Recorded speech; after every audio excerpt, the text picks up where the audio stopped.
and welcome to my California Park paper presentation. Today I'm going to be talking about Yosemite National Park. I was really excited to do this paper and presentation, so I hope you'll like it. So yeah, let's get started.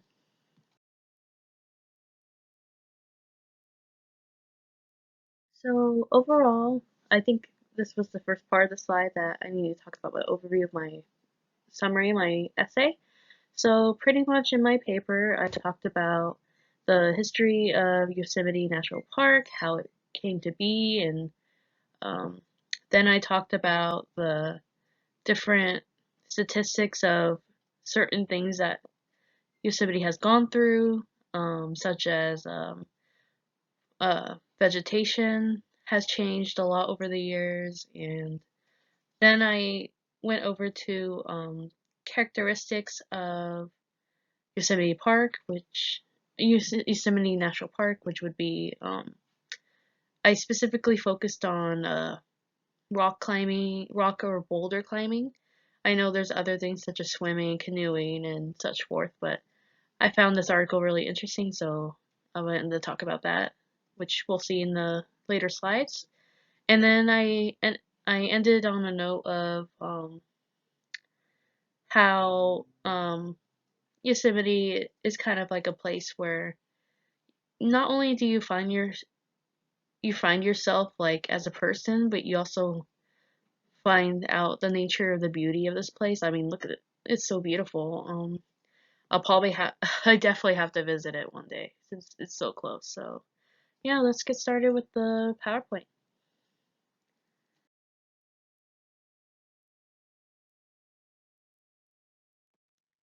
So, I'm going to begin with the history of Yosemite National Park.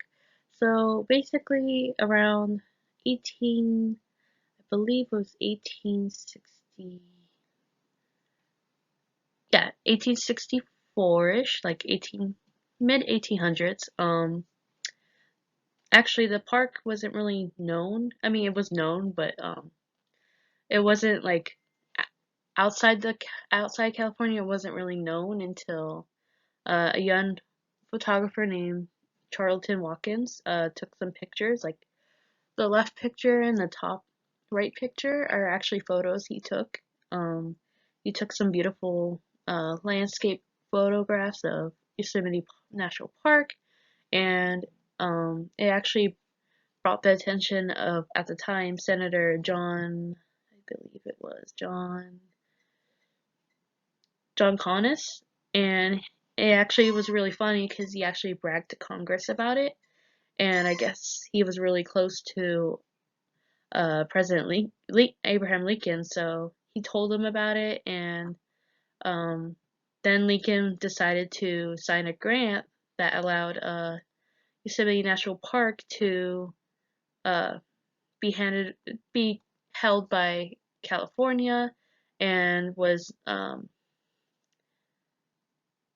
basically it was said that it was only used for public use, resort, and recreation, and such forth. And but however, unfortunately, that didn't mean that the park was fully protected. It was just owned by California. So around, I believe it was 18. I'm sorry, 1903. Um, Around 1903. Well, before I get to that, mid 1800s. John Muir, as we learned about him, he was the father of national parks. At the time, he was writing pamphlets and books and letters saying that he wanted to protect his beloved forests. And around the 1900s, uh, President Theodore Roosevelt actually got a hold of one of his books and read it, and to he said to Muir that if he took him camping, he would actually uh, think about preserving the park. So on May sorry on May 15th, 1903, it was kind of cool because they actually rode on horseback together and looking around the forests and the trees and the rivers, and at the same time John Muir was telling him stories about his experiences here, and eventually, I think after I believe it was 2 days they stayed. Um, on uh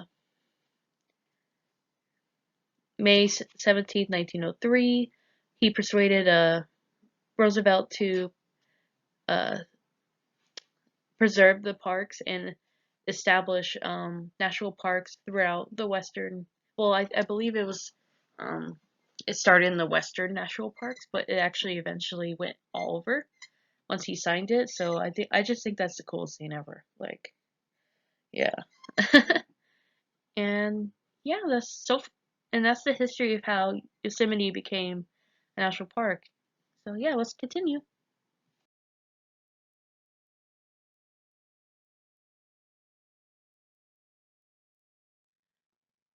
Okay, so we're on the part when I discussed about certain statistics and events that have happened in Yosemite National Park. I will admit I did have a hard time finding article with statistics at first, but eventually I found one that was really interesting. Um, so in my paper on based on the article, sorry, um, the article Vegetation Change and Park Purposes in the High Elevation of Yosemite National Park, California. Basically, the author said that since the formation of the park legally and such, vegetation has actually grown a lot. Like, just trees just started sprouting. Like in the left bottom picture, you see like it's kind of like a dry, kind of droughty meadow with like some animals. You just see some trees like kind of like surrounding the meadows. So, vegetation started to grow more in like dry meadows such as this. So trees started kind of invading the meadows. I know it sounds kind of weird. They invaded the meadows and they just started growing like. And in the bottom right picture, you can see that they're like growing on like steep rock cliffs and uh like they're just like sprouting everywhere. And even on the left top, you can see that some like little bushes and trees are like along the rock or on the rocks or below. And it was really interesting about this article because it said that the possible causes for this kind of thing to happen was actually one of them was suppression of wildfire. So um, surprisingly, like because I mean it makes sense when the fires are prevented and um, suppressed, more trees are likely to grow. But an interesting thing about that was that the trees actually kind of developed increased density and they actually changed composition and um, they actually grow like instead of higher elevation they kind of did like lower to medium. So like not only did they change their like biology a little bit, but like obviously they spread out to meadows where fires are unlikely to happen, and some of them grew on rocks, and it's just really interesting to see that. And other factors that they said could cause this was actually uh, livestock grazing. According to the article, it said that like sheep or deer, like in the picture, they can eat like certain things, even though it seems like wouldn't cause vegetation, it actually does. Like they actually prevent fires from happening because of the soil they move around and probably their feces as well. Um, and another factor I believe was climate change. So I know that for uh, Yosemite, like we're in California, so sometimes there's drought and sometimes there's sometimes there's wet weather, but like depending on that over time, like in drought, you can see that in the top left again, you mostly see just bushes on the rocks. You don't see really trees up like a steep cliff like that because in drought, like rocks don't hold water or anything, so trees just like grow on the bottom of it where there's soil and stuff, and the animals actually help that. So it's kind of like it's interchangeable relationship. So I just thought that was really interesting, and it seems like vegetation at Yosemite National Park will continue to happen as long as these conditions stay the same. Okay, so some characteristics and events, current events that I looked up and wrote on my paper was I want to talk about like I said earlier in the first slide or second slide technically that one of a notable activities at Yosemite National Park that people do besides swimming and canoeing and such would be rock climbing or boulder climbing. Specifically, in an article I was reading, it was the author was describing a specific boulder called Jacob's Ladder. It's on the picture of it is on the bottom right. So it's like it kind of looks like it's a straight, it's like a slanted rock formation that goes up, and it has a beautiful waterfall next to it. Pretty much, the author didn't go into much details about the formation itself, but she described a situation that someone, I believe in 2007, Alan Moore, a rock climber, climbed it, and I guess it was like really challenging, and I believe it said that it was like 248 steps, I think. I think that's what it said. And basically the author was talking about the challenges of climbing a rock such as that, and honestly I find it amazing people can even do that. Like I'm scared of heights, and I don't think I'm technically capable of climbing a rock like that, so I just think that's really cool. And I'm sure that in Yosemite Park, when you look at it, there's so many rocks and boulders, and I'm sure there's lots of people that want to climb it or look at it or see the view from on top of it. So I just think that was really cool. And also, I believe that Jacob's Ladder is also a biblical reference, if I remember correctly. It's pretty much a bridge between heaven and earth. So I think that's kind of interesting how it has somewhat of a Christian perspective with the name and such. And in relation to that, like I said, a good characteristic of activities you can do at Yosemite Park is rock climbing. Like you can see in the top right corner, someone's like looking out at the park just from not even the top of the rock formation, just like this, probably like the middle, who knows? And that's just like beautiful and amazing. And I know some people, basically, some people climb these to kind of like find themselves, not only like emotionally and spiritually, but sometimes they like want to push their limits physically and learn how their bodies can do that, just climbing a rock like that.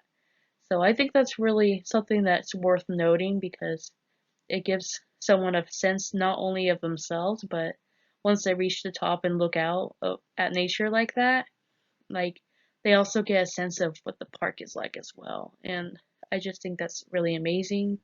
And the other picture to the left, I just wanted to say that another characteristic I think was really important is like obviously like even back then like the rock formations are beautiful and the trees, and like I said, even if you're not even rock climbing, like you can see how beautiful it is in the trees and everything. So I just think overall that's just important characteristic, just looking at the view. And I mean you don't necessarily have to rock climb. You can hike or even like just stand at a certain spot and look out. I just think that's an amazing thing. And it just looking at pictures makes me want to go even more. So yeah.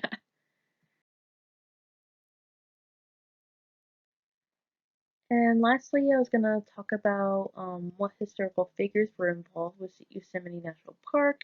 As I said earlier, Abraham Lincoln was actually involved with giving a grant, uh, the Yosemite Park to belong to California for public use and such. And as I said earlier as well, Theodore Roosevelt came to Yosemite with John Muir to go camping and was persuaded to establish national parks and such. So I just thought it was really cool that these two important figures, and I had no clue they were even involved with Yosemite National Park. So I just thought that was like the coolest thing ever, and and yeah, so I just thought that was really cool, and that I had no clue that Yosemite National Park was a big step in making national parks. If it weren't for John Muir, we wouldn't have them. Maybe, but maybe not like. I mean, I'm sure there would have been someone else, but if it weren't for him, we wouldn't have had him since that time frame. So I'm really grateful that he fought for his beloved forest, and I'm glad he never gave up. So yeah, so that ends the overall presentation of my paper. I hope you guys enjoyed it, and I can't wait to see your guys's if I see yours. I think I'm not sure, but I just can't. Either way, I can't wait to see at least your presentations, and I hope you guys have a great rest of the semester. So have a good one. Okay, bye.